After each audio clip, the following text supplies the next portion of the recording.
I'm Rick McCurdy, and this is a masterclass on the usage and sharpening of this amazing tool, the cabinet scraper. When I first started making guitars back when dinosaurs roamed the earth, I asked, what specialty tool do I need to make a guitar? And everyone said, just a cabinet scraper.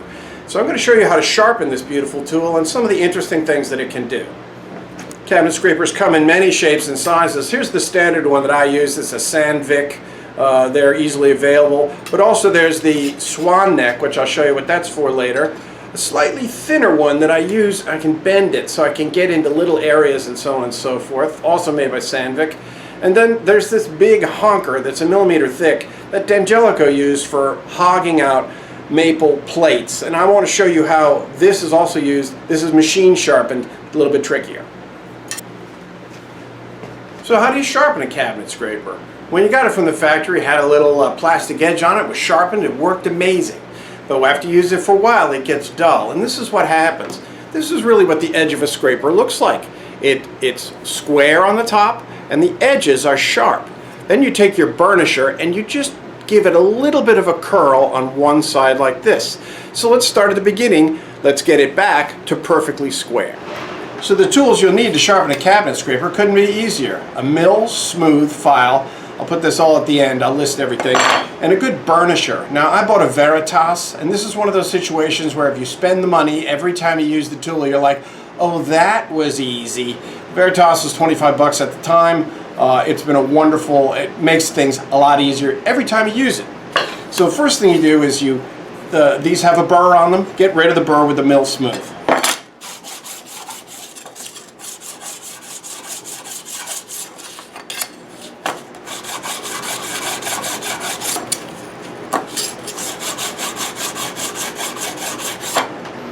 So now I've gotten rid of the burr on the large flat sides. Now I've got to square up the edges. And this is pretty simple.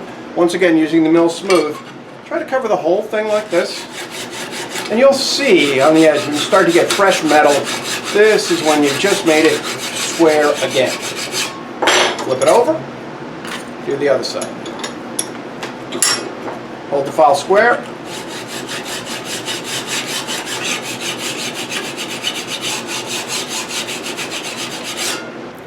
Now this is the part where everybody overthinks this, but all you got to do is put the world's tiniest burr on this thing. So you see how I'm holding it. I'm not giving it a 15-degree angle. Just avoid those articles that talk about that. You want the slightest angle possible, but you want it on the right side. And I'm pressing hard here. Yes, you can feel it. And now you can feel the burr on the edge. I missed a spot here. Look at that. Okay, that's fine. So now, I'm just going to do the other side without smashing the edge that I just did. We're not going to squeeze that in the vise. Top has been squared up, and we just hold it again, hold on a very slight angle. I'm not pressing that hard. It is steel, but don't get carried away. You'll end up destroying your piece. Okay, pretty good. And that's it. Now let's see what it does now that it's nice and sharp.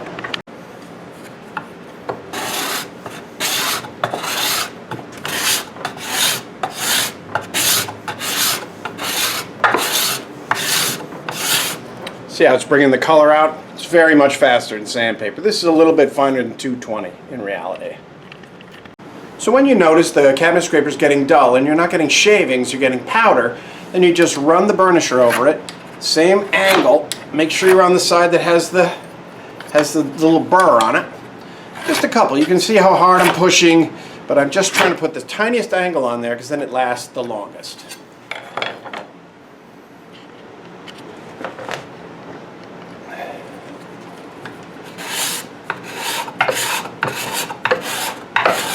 Just removes a lot of wood really fast. So here's a Swan's neck scraper, which is even more useful for certain items, for fairing curves, and especially if you're doing archtop guitars or any part of a guitar that has a curve in it. So I'm going to show you what this does, and then I'm going to show you how to sharpen this. So when I glue on plastic binding, you glue it on a little bit tall and then level it. You can see there's glue blobs and all kinds of stuff on here. Now you can do it with a file like I did for many years, but the scraper, it just makes it so much easier. There's the blob. See how quick that is?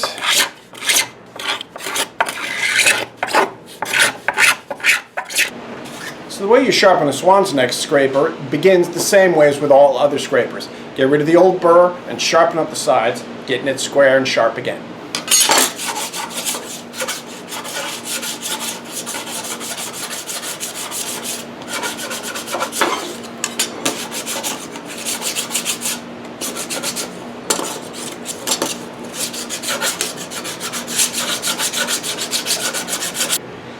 Now the next step in sharpening the Swan's neck scraper, because it's flat, you can't use a file unless laboriously you do it slowly like I used to. But well, let's bring in our old friend the belt sander, and I have a 220 belt on here that's really worn out. I use for metal work, and you just hold it square to the belt. Don't let it flip or flop this way. You're trying to get the edge square, and just rock it like this. Let's try.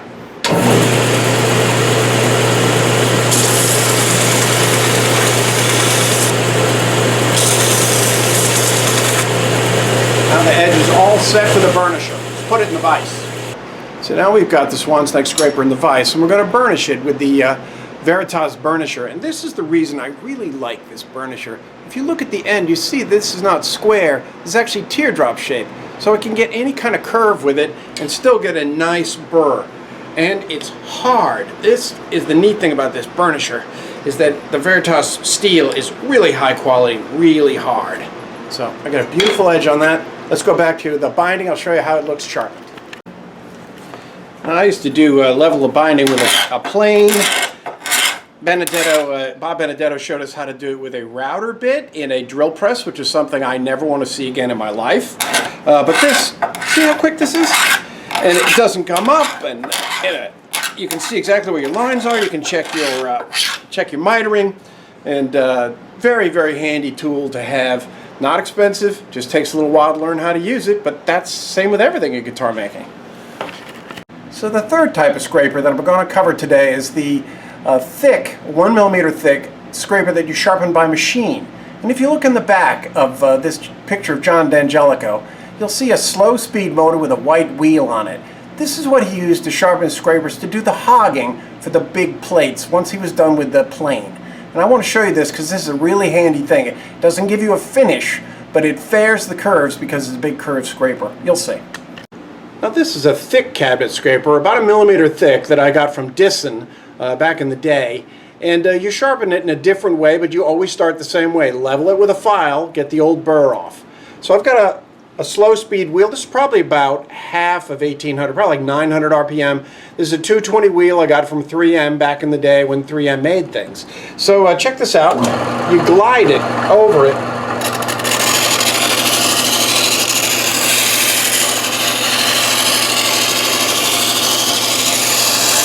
Not pressing hard. So when you take it off the wheel, you've got a burr on the underside this time. But this particular type of scraper used the plain side, and I'll show you how much wood this thing can remove. You see, I use this to remove large amounts of material. I used to have my tops pantographed like this. Now CNC is much faster and so on, but I'm just doing this to show you how much this big scraper really cuts. And when it does cut, it gives you this curve, so you automatically get that nice arch top curve all the way around, like this. Once again, I'm using the side that doesn't have the burr, and it just cuts better. I don't know why. So let's go back to the sharpener and run it one more time. Now I've resharpened it, and when you resharpen it with power, it's very quick. Jimmy D'Inquisto said that every 4 or 5 strokes he would sharpen it up again. I'm not having that kind of trouble. This is domestic maple, so it's very soft. Anyway, handy tools, big fun. So I hope that answers some of your questions about the use of this fantastic tool, the cabinet scraper. I'll be doing more of these videos as time goes by. Please let me know if there's anything you want to see or anything you need a little bit more elaboration on. I'd be glad to help, because remember, the only way to get better at making guitars is to make more guitars.